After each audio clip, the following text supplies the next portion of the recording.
Ristoranti e bar si preparano alla stagione invernale perché se è vero che il Green Pass è obbligatorio all'interno di queste attività da un mese e che al momento grosse criticità non si sono registrate, è altrettanto vero che al momento con la stagione estiva molti clienti sono stati accolti all'esterno dei locali. Il vero banco di prova sarà proprio la stagione fredda. Secondo le stime di Veneto Imprese Unite, un 15-20% di esercenti non sarà in grado dal punto di vista del personale o non avrà l'intenzione di controllare il Green Pass e per questo sta cercando alternative.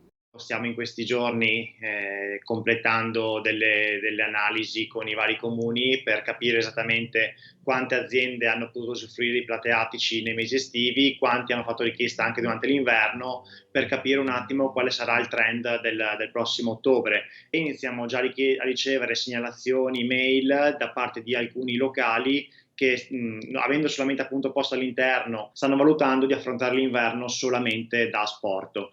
Alla base di queste decisioni l'onere di dover controllare per ogni cliente l'autenticità del certificato verde. Per evitare sicuramente di dover avere la responsabilità del controllo, che diventa però anche un onere dal punto di vista di impegno di forza lavoro. Segnali preoccupanti arrivano anche dal mondo delle palestre e delle piscine. Adesso qua a settembre con le iscrizioni nelle palestre, nelle piscine. Purtroppo soprattutto queste strutture sono frequentate da giovani e in questo momento molti giovani non hanno il Green Pass.